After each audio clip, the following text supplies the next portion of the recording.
Our lesson today comes from Mark, the 10th chapter, verses 42 through 45, which reads like this.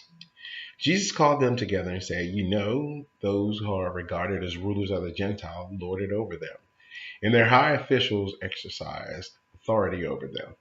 Not so with you. Instead, whoever wants to become great amongst you must be your servant. For even the Son of Man did not come to be served, but to serve and to give his life as a ransom for many." This is the story of a mother who only wanted the best for her sons because she loved them and was proud of them. And because she had great dreams for them, she came to Jesus one day with an audacious request. She asked that when Jesus came into his kingdom, he would have one boy sit on his right hand and the other seated on his left. She wanted her sons to have the highest places of honor. No small dreams there. We live in an ambitious world. We want to know who is the best, the fastest, smartest, strongest, loudest, longest, and richest. And we want to know who is the one with the most from coast to coast. That's why the Guinness Book of World Records is a yearly bestseller. That's why we watch the Super Bowl and Who Wants to Be a Millionaire. And that's why some of us watch Survivor. We want to know who is going to get kicked off the island this week and who will have and last for a few more days. Let's face it, life is about winning and losing. That's why we keep score. That's why we love sports and board games. We want to know who's up and who's down and who's hot and who's not. And that's why this mother came to Jesus. In the great game of life, she wanted to make sure her boys came out ahead. If that meant asking it for a favor from the Lord, she was glad to do it because she felt like her boys deserved it.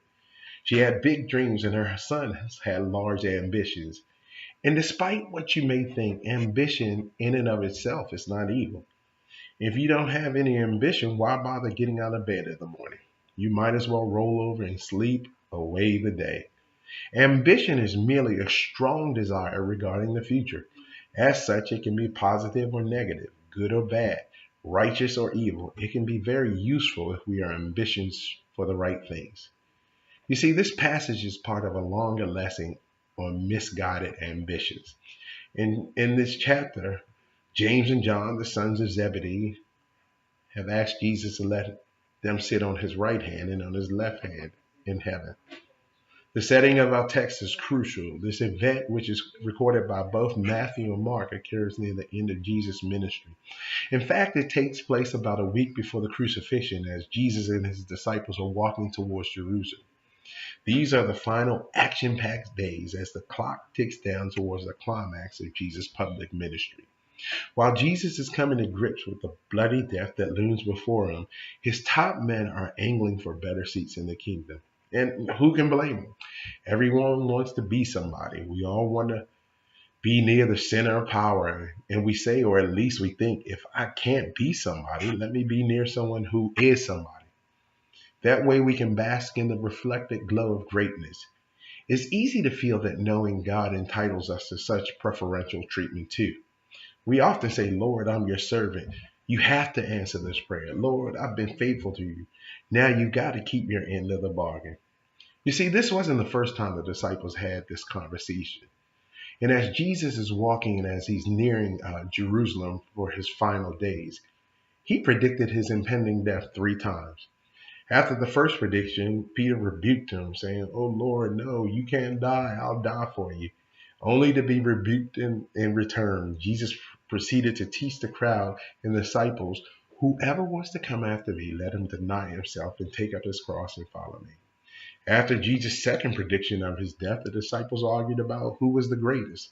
Following which, Jesus taught them, "If any man wants to be first, he shall be least of all and servant of all." Between the second and third predictions, Jesus tells the disciples, "But many who are first will be last, and the last first." Now Jesus predicts his death a third time, saying, "Behold, we are going up to Jerusalem.